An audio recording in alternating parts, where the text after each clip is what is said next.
నమస్తే welcome to Shri power news. ముందుగా headlines.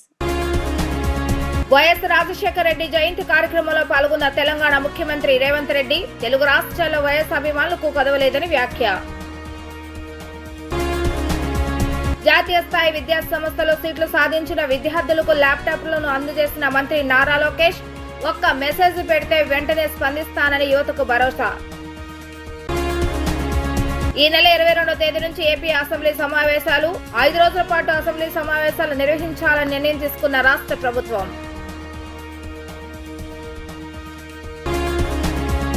ఎన్నేళ్లు గడిచినా వయస్సును మర్చిపోలేమని తెలంగాణ సీఎం రేవంత్ రెడ్డి అన్నారు.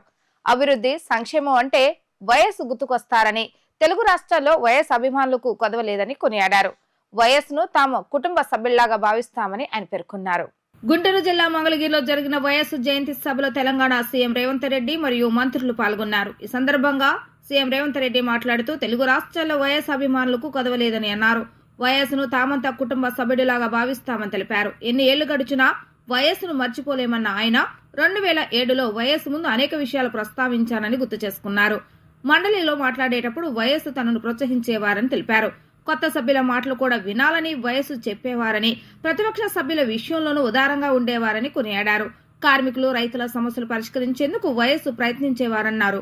చేవెళ్ల, ఇచ్చాపురం పాదయాత్రతో 2004లో వైఎస్ అధికారంలోకి వచ్చారన్న రేవంత్ ఏ పదవి రాకున్నా కూడా వైఎస్ పార్టీని వదలలేదని తెలిపారు. ఈ రాష్ట్రంలో షర్మిల అలుపెరగని పోరాటం చేస్తున్నారని, 1999లో వైఎస్ పోషించిన పాత్రను షర్మిల ఇప్పుడు పోషిస్తుందని ప్రశంసించారు. ఏపీలో ప్రతిపక్షమే లేదన్న రేవంత్ రెడ్డి బాబు, జగన్, పవన్ అందరూ పాలకపక్షమే అని విమర్శించారు. ఏపీలో ప్రతిపక్ష నేత పాత్ర షర్మిల పోషిస్తున్నారని అన్నారు. 2029లో కాంగ్రెస్ దే అధికారమని, షర్మిల సీఎం అవుతారని అభిప్రాయపడ్డారు. రాహుల్ గాంధీ ప్రధాని కావాలని వైఎస్ ఎప్పుడు అనేవారన్న రేవంత్ రెడ్డి ఎంత కష్టమైనా షర్మిల ముళ్లబాట ఎన్నుకున్నారని తెలిపారు.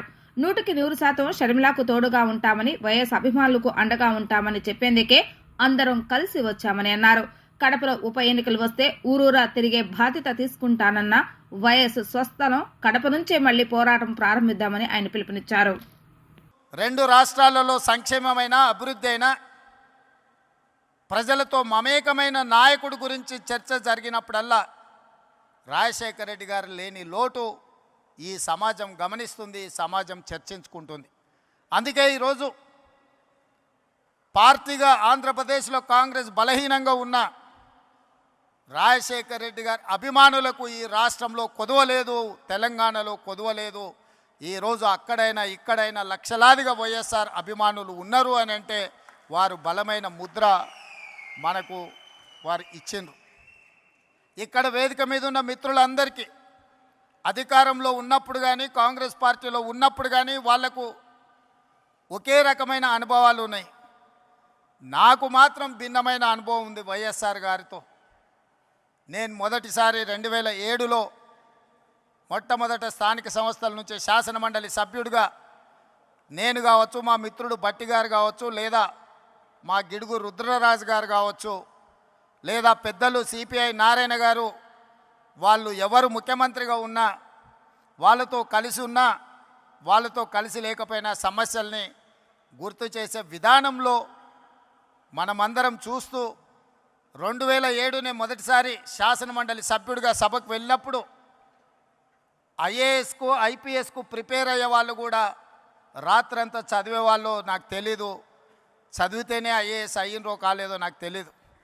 కానీ శాసనమండలి సమావేశాలు వస్తున్నాయి అని అంటే సమస్యల్ని ప్రస్తావించాలని, సమస్యల లోతులను తడమాలని, వైఎస్ఆర్ దృష్టిని ఆకర్షించాలని, వైఎస్ఆర్ గారి ముందల బలమైన వాదనను వినిపించాలి అని రాత్రంతా చదువుకొని ఉదయం సరాసరి శాసనమండలికి వెళ్ళి వారి ముందు చాలా విషయాలను, ప్రభుత్వం తీసుకుంటున్న సంక్షేమ అభివృద్ధి కార్యక్రమాలను ప్రస్తావించి బలమైన వాదనను వినిపించేది.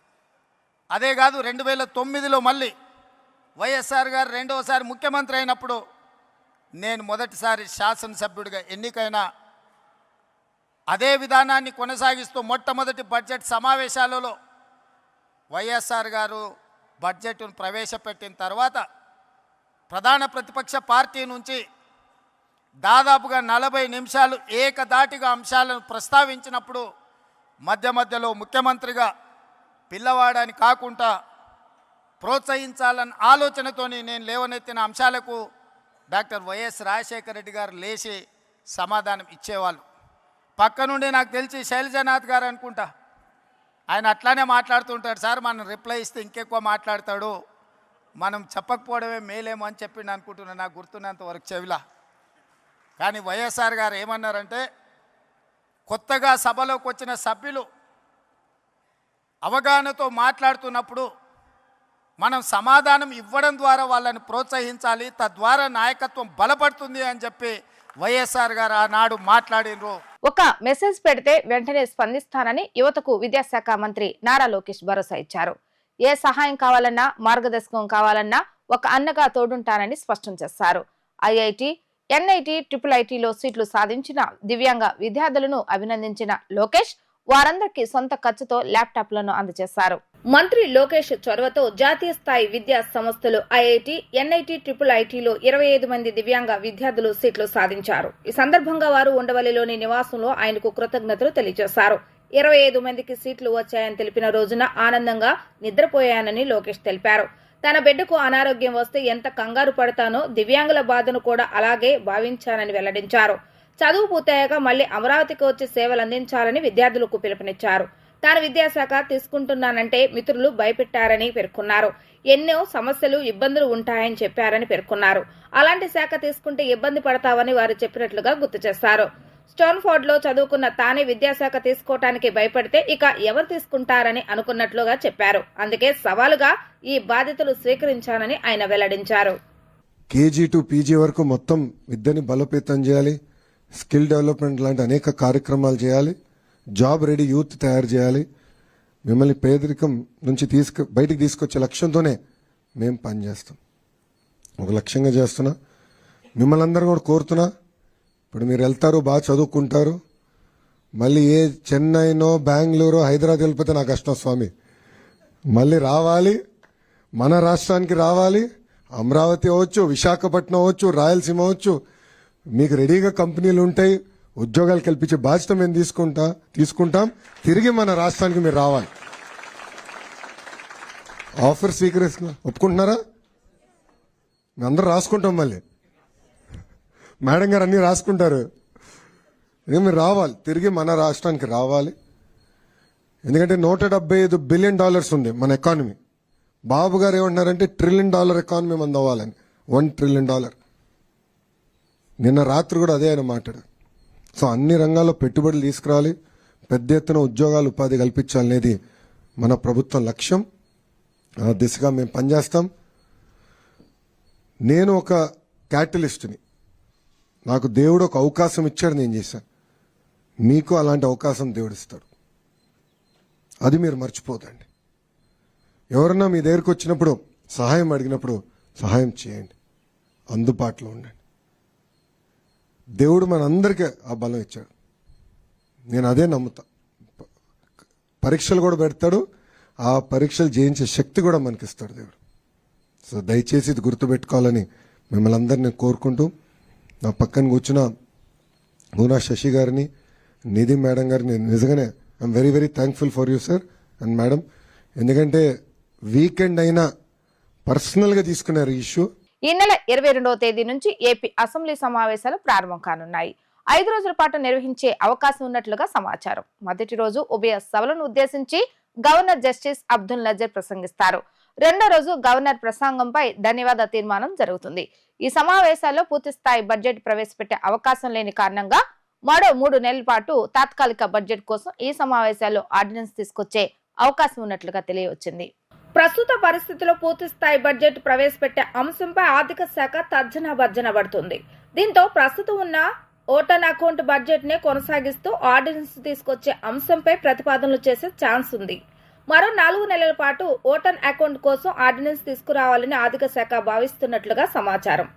కొంచెం ఆర్థిక వెసులుబాటు, వివిధ శాఖల్లోని ఆర్థిక పరిస్థితిపై స్పష్టత రావడానికి మరికొంత సమయం పడుతుందని ఆర్థిక శాఖ అంచనా వేస్తుంది. వాటిపై స్పష్టత వచ్చాక సెప్టెంబర్లో పూర్తి స్థాయి బడ్జెట్ ను ఆర్థిక శాఖ ప్రవేశపెట్టే అవకాశాలున్నాయి.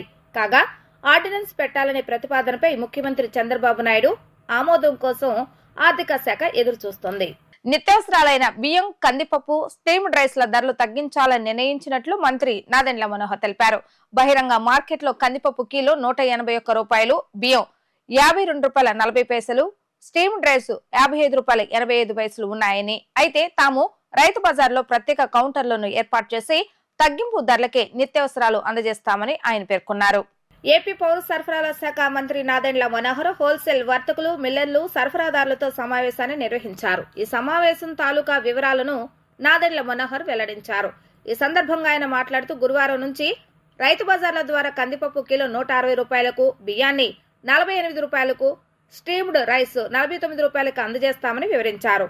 ఈ మేరకు ఏర్పాట్లు చేయాలని జాయింట్ కలెక్టర్ను ఆదేశించినట్లుగా వెల్లడించారు. మీతో నేనైతే మనసుపై మాట్లాడదామని అనుకుంటున్నాను. మీలో ఎట్లా ఉందో నాకు తెలియదు, కానీ ఏది దాచుకుంటా కుటుంబ సభ్యులుగా మనందరం కలిసి ప్రయాణం చేసే విధంగా రేపటి రోజున మనం చేసే ప్రతి కార్యక్రమంలో కూడా మీరు భాగస్వామ్యం. మీరు వేరే కాదు, మీరు వేరుగా. ఆ ఆలోచన ముఖ్యంగా ఏంటంటే వైఎస్ఆర్ పేరు వినగానే చిరునవ్వు, రాజసం గుర్తుకొస్తాయని ఆంధ్రప్రదేశ్ రాష్ట్ర కాంగ్రెస్ అధ్యక్షురాలు వైఎస్ షర్మిల అన్నారు. ఆదరించిన ప్రజల కోసం ఏదో ఒకటి చేయాలని వైఎస్ అనేవారని, జలయజ్ఞం నాన్నకు చాలా ఇష్టమైన కార్యక్రమం అని షర్మిల ఈ సందర్భంగా గుర్తు చేసుకున్నారు. గుంటూరు జిల్లా మంగళగిరిలో జరిగిన వైఎస్ జయంతి సభలో ఆంధ్రప్రదేశ్ రాష్ట్ర కాంగ్రెస్ అధ్యక్షురాలు వైఎస్ షర్మిల మాట్లాడుతూ అధికారం వచ్చాక కొందరు ప్రజలకు దూరం అవుతున్నారన్న షర్మిల ఎన్నో పథకాలు తెచ్చి ప్రజల గుండెలో వైఎస్ చోటు సంపాదించుకున్నారని అన్నారు. కాంగ్రెస్ మాత్రమే రాష్ట్రానికి, దేశానికి మంచి చేస్తుందని వైఎస్ నమ్మేవారని, వైఎస్ వారసులు అనేవారు బీజేపీతో తెర వెనుక పొత్తులు పెట్టుకుంటున్నారని విమర్శించారు. అలాంటి వారు వైఎస్ రాజశేఖర రెడ్డి వారసులు ఎలా అవుతారని ప్రశ్నించారు. రాహుల్ గాంధీని ప్రధానిగా చూడాలని వైఎస్ అనేవారని, జూడో యాత్రకు వైఎస్ పాదయాత్రే స్ఫూర్తి అని రాహుల్ చెప్పారని అన్నారు. వైఎస్ చివరి కోరిక తీర్చడం మనందరి బాధ్యత అని ఆమె పేర్కొన్నారు. వైఎస్ జయంతి సందర్భంగా సందేశం పంపిన సోనియా, రాహుల్ కు వైఎస్ షర్మిల కృతజ్ఞతలు తెలిపారు. ఇంకా ఆరోగ్యశ్రీ అందని వారు ఉన్నారేమో, ఇంకా ఫీజు రీయింబర్స్మెంట్ అందని వారు ఉన్నారేమో. ఎవరికి ఏ అవసరం ఉన్నా అవసరం తీర్చాలి అని రచ్చబండ కార్యక్రమం ప్లాన్ చేశాడు రాజశేఖర రెడ్డి గారు. అసలు ఏం అవసరం ఉంది? నాకు ఒక్కొక్కసారి అనుకుంటే అసలు ఏం అవసరం ఉంది? ముఖ్యమంత్రిగా 5 సంవత్సరాలు పనిచేశాడు. ఆ పనితీరును బట్టి ప్రజలు ఆయనను ఆశీర్వదించారు. ఆయన గెలిచాడు. గెలిచాక మళ్ళీ ప్రజలు అని ఉరుక్కుంటూ వెళ్ళాల్సిన అవసరం ఏముంది? అలా వెళ్ళి కదా రాజశేఖర రెడ్డి గారు చనిపోయారు. కానీ ఆ తపన ఉండేది. చాలామందికి ఒకసారి అధికారం వచ్చిన తర్వాత అధికారం అనుభవిస్తారు. అధికారం అనుభవించే క్రమంలో ఆ భోగాలలో ప్రజలకు దూరం అవుతారు. మొదట్లో రామకృష్ణ అన్న చెప్పినట్టు అధికారం లేనప్పుడు పాదయాత్ర చేస్తారు, పోరాటాలు చేస్తారు. కానీ అధికారం వచ్చిన తర్వాత అవన్నీ మర్చిపోతారు. కానీ రాజశేఖర రెడ్డి గారు 5 సంవత్సరాలు ముఖ్యమంత్రి అయిన తర్వాత, సేవ చేసిన తర్వాత, అంత అద్భుతమైన పథకాల రూపకల్పన చేసి అద్భుతంగా అమలు చేసిన తర్వాత, గెలిచిన తర్వాత మళ్ళీ ప్రజల్లోకి పోవాలి అని ఉరుక్కుంటూ వెళ్ళి మనందరికీ దూరం అయ్యాడు రాజశేఖర రెడ్డి గారు. ఎంతమంది ఉంటారు అలాంటి నాయకులు? వెతికినా కనిపించరు, భూతద్దం పెట్టి వెతికినా కనిపించరు అలాంటి నాయకులు.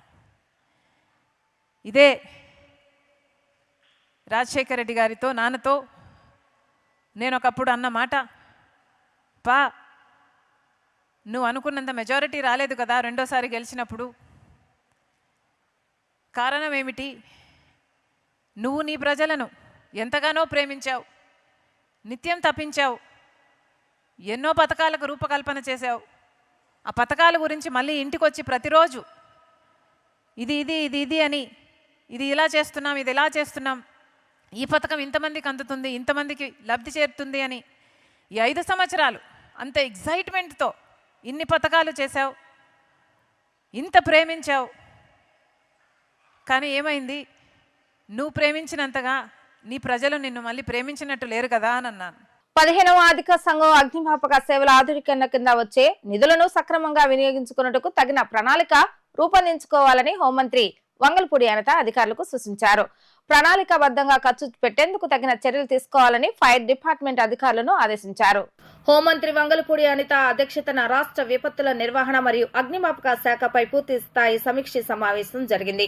Principal secretary home department Harish Kumar Gupta IPS మరియు డీజీ ఫైర్ గా పూర్తి అదనపు బాధ్యతలు నిర్వహిస్తున్న శంఖభద్ర బాచి ఫైర్ శాఖ అదనపు సంచాలకులు ఫైర్ అధికారులు ఈ సమీక్షలో పాల్గొన్నారు.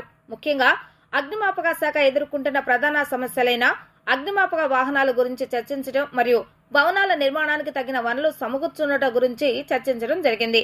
ప్రభుత్వం అత్యవసర పనులకు అవసరమైన నిధులు సమకూర్చి అగ్నిమాపక శాఖ తక్షణ అవసరాలకు ప్రాధాన్యత ఇచ్చే విధంగా చర్యలు తీసుకోవాలని ఈ సందర్భంగా అనిత అధికారులకు సూచించారు. రాబో 5 సంవత్సరాల్లో అగ్నిమాపక శాఖ ఆధునీకరణ పరికరాలు మరియు వసతులతో ఒక దీర్ఘకాలిక ప్రణాళిక రూపొందించుకొని ఎటువంటి విపత్తులు, అగ్నిమాపక ప్రమాదాలు, తుఫాన్లు, వరదలు, రోడ్స్, రైలు ప్రమాదాలను పూర్తి స్థాయిలో ఎదుర్కొనేందుకు సమాయత్తం అయ్యేలా ప్రభుత్వం పూర్తిగా సహకరిస్తుందని చెప్పారు. జిల్లా వ్యాప్తంగా ఉన్న భవన నిర్మాణ కార్మికులు విప్లవకార ట్రేడ్ యూనియన్ అయిన ఇఫ్ట్ లో చేరటానికి అభినందిస్తున్నామని ఏఐఎఫ్టీయూ జాతీయ నాయకులు కృష్ణ తెలిపారు. ఈ సమస్యపై రాజీలేని పోరాటం చేయాలని ఆయన పిలుపునిచ్చారు. ఏఐఎఫ్టీయూ విజయవాడ నగర కార్యవర్గ సమావేశం గాంధీనగర్ ప్రెస్ క్లబ్ నందు జరిగింది. ఈ సందర్భంగా బిల్డింగ్ కన్స్ట్రక్షన్ అసోసియేషన్ ఎన్టీఆర్ జిల్లా అధ్యక్షుడు హరికృష్ణారెడ్డి మాట్లాడుతూ నేటి నుండి తమ యూనియన్ ఏఐఎఫ్టీయూకు అనుసంధానంగా పనిచేస్తుందని చెప్పారు. గత 5 ఏళ్లుగా భవన నిర్మాణ కార్మికులను ప్రభుత్వం పట్టించుకున్న దాఖలు లేవని పేర్కొన్నారు. ఇసుకను ఆపివేయటం వల్ల కార్మికులకు పని లేకుండా పోయిందని ఆవేదన వ్యక్తం చేశారు. గత ప్రభుత్వం మాదిరిగా కాకుండా కొత్తగా ఏర్పడిన ఎన్డీఏ ప్రభుత్వం తమ సమస్యలను పరిష్కరించాలని వారు కోరారు.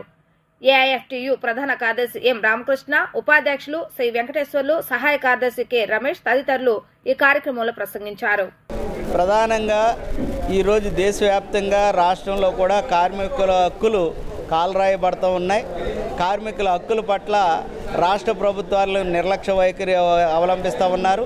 అటు కేంద్రంలో ఉన్నటువంటి మోడీ ప్రభుత్వం కూడా 44 కార్మిక చట్టాలని 4 లేబర్ కోడ్లుగా తీసుకొచ్చి కార్మికుల యొక్క శ్రమని కార్పొరేట్ కంపెనీకి, బహుళజాతి కంపెనీలకి తాకట్టు పెట్టే విధంగా పార్లమెంట్లో చట్టం చేస్తుంది. పార్లమెంట్లో ఉన్నటువంటి ప్రజాప్రతినిధులు కూడా బూర్జా స్వభావంతో ఉన్నటువంటి వాళ్ళు కాబట్టి కార్పొరేట్ కంపెనీలకు వత్తస్సు పలుకుతూ ఉన్నారు. ఈరోజు రాష్ట్రంలో కూడా గత ప్రభుత్వం ఇసుక విషయంలో చాలా ఇబ్బంది పెట్టింది. కార్మికులు పెద్ద ఎత్తున భవన నిర్మాణ కార్మికులు ఆందోళన చేసినా కానీ ఇసుకని చాలా ఖరీదైనటువంటి శాండ్గా మార్చేసినటువంటి పరిస్థితి ఉంది. దానికి వ్యతిరేకంగా పెద్ద ఎత్తున ఆందోళన చేసిన ఫలితంగా ఈరోజు ఈ తెలుగుదేశం పార్టీ చంద్రబాబు నాయుడు అధికారంలోకి వచ్చాడు. కానీ అధికారంలోకి వచ్చిన తర్వాత భవన నిర్మాణ కార్మికుల యొక్క సంక్షేమ బోర్డుకి నిధులు తిరిగిస్తానన్నారు. అట్లాగే ఇసుకను ఫ్రీగా సరఫరా చేస్తానన్నారు. ఈరోజు కూడా విడుదల చేసినప్పటికీ కూడా 3,000 నుంచి 4,000 రూపాయలకు ఇసుక అమ్ముతున్నారని అంటే ప్రజాప్రతినిధులు ఎంత బ్లాక్ మార్కెటింగ్ చేస్తున్నారనేది అర్థమవుతుంది. ఇప్పటికైనా ఫ్రీగా సరఫరా చేయాలి, అందరికీ అందుబాటులో ఉండేలాగా ప్రయత్నం చేయాలని మేము డిమాండ్ చేస్తూ ఉన్నాం. భవన నిర్మాణ కార్మికులు ఎక్కడైనా పనిచేసే సందర్భాల్లో ప్రమాదాల బారిన పడి చనిపోయినా, కాళ్ళు చేతులు ఇరిగినా అటువంటి వారికి యజమానితో స్థానికంగా యూనియన్గా మేము కూర్చొని ఇప్పటివరకు 2 కోట్లన్నర సుమారుగా నష్టపరిహారాలు ఇప్పించడం జరిగింది. భవన నిర్మాణ కార్మికుల సంక్షేమ బోర్డుకి సంబంధించి గడిచిన 5 సంవత్సరాల్లో భవన నిర్మాణ కార్మికులు ప్రమాదాల బారిన పడి సంక్షేమ బోర్డుకి అప్లికేషన్ పెట్టుకుంటే ఈ 5 సంవత్సరాలు ఎక్కడా కూడా భవన నిర్మాణ కార్మికుల సంక్షేమ బోర్డు నుంచి కార్మికులకు నష్టపరిహారం 1 రూపాయి కూడా ఇవ్వలేదు. నష్టపరిహారాలు ఇవ్వకపోగా ఇసుకను ఆపేసి కార్మికుల భవన నిర్మాణ రంగాన్ని రాష్ట్ర వ్యాప్తంగా పూర్తిగా దెబ్బతినే పరిస్థితుల్లో గత ప్రభుత్వం వ్యవహరించింది. ఇప్పుడు ప్రస్తుతం నారా చంద్రబాబు నాయుడు గారు ముఖ్యమంత్రి అయ్యారు. ఈ రోజు నుంచే ఇసుకను ఉచితంగా ఇస్తామని చెప్పారు. కానీ వాళ్ళు చెప్పే పద్ధతుల్లో 354, 234 రూపాయలు, అట్లా కొన్నిసార్లు 400 రూపాయలు, దానికి తోడు జీఎస్టీ యాడ్ చేస్తామని చెప్పి చెబుతున్నారు. ఈ పద్ధతుల్లో చేస్తే మళ్ళీ భవన నిర్మాణ రంగం మళ్ళీ కుదేలయ్యే పరిస్థితే తప్ప భవన నిర్మాణ కార్మికులకి ఉపాధి దొరికే పరిస్థితి జిల్లాలో కాదు రాష్ట్రంలో కూడా కనపడిన పరిస్థితి కనపడుతుంది. కాబట్టి ప్రభుత్వం ఏదైతే ఇసుకను ఉచితంగా సరఫరా చేస్తానని చెప్పిందో అదే పద్ధతుల్లో అక్కడ లోడింగు, ట్రాన్స్పోర్టే తప్ప మిగతా సార్ ఎక్కడా కూడా రూపాయి తీసుకోకుండా ఇసుకను ఉచితంగా నిర్మాణదారులకి సరఫరా చేయాలని చెప్పని మేము ఈ సందర్భంగా ఎన్టీఆర్ జిల్లా building construction workers union, IFT అనుబంధం మేము డిమాండ్ చేస్తున్నాం. దీక్ష దక్షతకు సీఎం చంద్రబాబు నాయుడు ముందు చూపుకు పట్టిసీమ నిదర్శనం అని మంత్రి నిమ్మల రామానాయుడు అన్నారు. నదుల అనుసంధానం ద్వారా కరువు నిర్మూలించవచ్చని కేఎల్ రావు చెప్పారు. దానిని అమలు చేసి రైతులకు నీరు ఇచ్చిన నేత చంద్రబాబు నాయుడు అని కొనియాడారు. గోదావరి నుంచి 300 టీఎంసీల నీరు సముద్రంలోకి వదులుతున్నారని, వృధా అవుతున్న నీటిని కృష్ణా డెల్టాకు మళ్లించారని చెప్పారు. ఏపీ జలవనరుల శాఖ మంత్రి నిమ్మల రామానాయుడు గోదావరి కృష్ణా నదుల పవిత్ర సంగమం వద్ద పూజలు చేశారు. ఈ కార్యక్రమంలో ఎంపీ కేశినేని శివనాథ్ చెన్ని, మాజీ మంత్రి దేవినేని ఉమా తదితరులు పాల్గొన్నారు. ఈ సందర్భంగా రామానాయుడు మాట్లాడుతూ శ్రీశైలం నీరు రాయలసీమకు ఇచ్చి కరువును పారదోలాలని సీఎం చంద్రబాబు నాయుడు భావించారని, పోలవరం పూర్తికి ఆలస్యం అవుతుందనే పట్టిసీమ నిర్మాణం చేస్తారని తెలిపారు. మొత్తం 24 పంపులను విడతల వారీగా రన్ చేసి 8,000 క్యూసెక్ల నీరు డెల్టాకు అందజేస్తామని చెప్పారు. గోదావరి నీరు వృధా కాకుండా కృష్ణానదిలో కలపటం గొప్ప విషయమని అన్నారు. చంద్రబాబు నాయుడు ముందు చూపుతో 10 లక్షల ఎకరాలకు సాగునీరు, 30 లక్షల మందికి తాగునీరు ఇచ్చారని తెలిపారు. పట్టిసీమ కాదు ఒట్టిసీమ అన్న జగన్ రాజకీయాలకు అనర్హుడని, కనీసం అవగాహన లేకుండా ప్రాజెక్టును పూర్తిగా నాశనం చేశారని మండిపడ్డారు. టీడీపీ హయాంలో 50,000 కోట్ల ఆదాయం రైతులకు పట్టిసీమ ద్వారా వచ్చిందని ఆయన తెలిపారు. అసలు రాజకీయాలకు జగన్ అనర్హుడని, రైతులు ప్రజల ప్రయోజనాలు పట్టించుకోలేదని ఆరోపించారు. పట్టిసీమ లేకపోతే అసలు కృష్ణా డెల్టా పరిస్థితి ఏమిటో అందరూ ఆలోచన చేయాలని అన్నారు. పులిచింద్ర నిండాలంటే శ్రీశైలం సాగర్ నిండితేనే వచ్చే పరిస్థితి అని అన్నారు. ప్రతి ఏడాది 35 టీఎంసీల నీటిని నిల్వ పెట్టుకుని రైతులు పంటలు పండిస్తున్నారని, గత 5 ఏళ్లలో జగన్ పాలనలో పులి చింతలను కూడా ఎండబెట్టారని దుయ్యబట్టారు. ప్రజలను భక్షించే విధంగా జగన్ పాలన సాగిందని, పోలవరం పూర్తి అయ్యే వరకు పట్టిసీమ డెల్టాను కాపాడుతుందన్నారు. ఏదైతే పోలవరం ప్రాజెక్టు ద్వారా బహుళార్థకమైనటువంటి ప్రయోజనాలు ఆంధ్రప్రదేశ్ రాష్ట్రమంతా ఇచ్చేంత వరకు గోదావరి జలాలు ఏదైతే ప్రతి సంవత్సరం కూడా 3,000 టీఎంసీలు వృధాగా సముద్రంలో ఏదైతే కలిసిపోతూ ఉందో ఆ నీటిని మరి పట్టి ఏదైతే పోలవరం ప్రాజెక్టు పూర్తయ్యేంత లోపుగా మరి ఆ గోదావరి జలాలను ఇటు ఏదైతే మరి మన కృష్ణాకు మరి డెల్టాకు అందించడం ద్వారా పట్టిసీమ ద్వారా, తద్వారా ఇక్కడ ఏదైతే కృష్ణా డెల్టాను మరి స్థిరీకరణ చేయడంతో పాటుగా ఏదైతే ఇక్కడ కృష్ణాకి ఇచ్చినటువంటి వాటర్ ద్వారా రేపు శ్రీశైలంలో ఆ బ్యాక్ వాటర్ నటు మరి ఏదైతే రాయలసీమకు పంపించడం ద్వారా, అదేవిధంగా ఏదైతే పురుషోత్తపట్నం ఎత్తిపోతల ద్వారా మరి ఏదైతే ఏలేరు రిజర్వాయర్ తీసుకుని అక్కడి నుంచి స్టీల్ ప్లాంట్ కి, అదేవిధంగా విశాఖకి త్రాగునీరుకి అందించేటువంటి విధంగా. అంటే నేను ఎందుకు చెప్తున్నానంటే పోలవరం ప్రాజెక్టు పూర్తవడానికి ఇంకో 4-5 సంవత్సరాలు పడుతుంది. ఈ లోపుగా ఆ 4-5 సంవత్సరాల్లో కూడా వృధాగా పోయేటువంటి నీటిని సద్వినియోగం చేసుకోవాలనేటువంటి ఆలోచన ఆ రోజు ఏదైతే చంద్రబాబు నాయుడు గారు ముందు చూపుతూ వచ్చిందో దాని ఫలితాలు ఈ రోజు మనందరం కూడా చూస్తున్నటువంటి పరిస్థితి. రాష్ట్ర ముఖ్యమంత్రి చేతిలో, అది కూడా విడిపోయిన రాష్ట్రంలో 2014 నుంచి జరగడం మనందరం చూసాం. అటువంటి పట్టిసీమ మన కృష్ణా డెల్టా ప్రాంతానికి ఆయుపోటైన పట్టిసీమని గత ప్రభుత్వ కాలంలో దాన్ని ఎందుకు పనికిరాని విధంగా తయారు చేశారు. వాళ్ళ కృష్ణా డెల్టా నిజంగా ఎండిపోయే పరిస్థితి, తాగునీరుకి కూడా సౌకర్యం లేని పరిస్థితిలో ఇవాళ మళ్ళీ చంద్రబాబు నాయుడు గారి ప్రభుత్వంలో మన రామానాయుడు గారు ఇరిగేషన్ మంత్రిగా ఉండి మళ్ళీ పట్టిసీమను 17 మోటార్లు ఓపెన్ చేసి మన డెల్టాకి మంచినీళ్లు, సాగునీరు ఇచ్చినందుకు ముందుగా చంద్రబాబు నాయుడు గారికి, అంతేకాకుండా మంత్రివర్గానికి రామానాయుడు గారికి ధన్యవాదాలు తెలుపుతున్నాను. ఈ ప్రాంతంలో గత మంత్రిగా చేసిన దేవినేని ఉమా గారు ఇక్కడ ఎంతో కృషి చేశారు. ఆ సమయంలో ఇక్కడ హారతి కార్యక్రమాల ద్వారా ఎంతోమంది ప్రజలకి జీవనోపాధి ఉండేది. ఆ జీవనోపాధి కూడా లేకుండా పోయి ఎంతోమంది చిరు వ్యాపారులు కూడా రోడ్డు మీద పడి జీవనోపాధి కోల్పోయిన పరిస్థితుల్లో మేము మంత్రి గారిని ఒకటే కోరుతున్నాం, మళ్ళీ ఇక్కడ హారతి ప్రోగ్రాం పెట్టండి.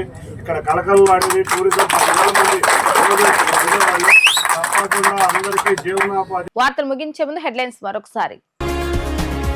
వైఎస్ రాజశేఖర రెడ్డి జయంతి కార్యక్రమంలో పాల్గొన్న తెలంగాణ ముఖ్యమంత్రి రేవంత్ రెడ్డి తెలుగు రాష్ట్రాల్లో వైఎస్ అభిమానులకు కదవలేదని వ్యాఖ్య. జాతీయ స్థాయి విద్యా సంస్థలో సీట్లు సాధించిన విద్యార్థులకు ల్యాప్టాప్లను అందజేసిన మంత్రి నారా లోకేష్, ఒక్క మెసేజ్ పెడితే వెంటనే స్పందిస్తానని యువతకు భరోసా. ఈ నెల 22వ తేదీ నుంచి ఏపీ అసెంబ్లీ సమావేశాలు, 5 రోజుల పాటు అసెంబ్లీ సమావేశాలు నిర్వహించాలని నిర్ణయం తీసుకున్న రాష్ట్ర ప్రభుత్వం.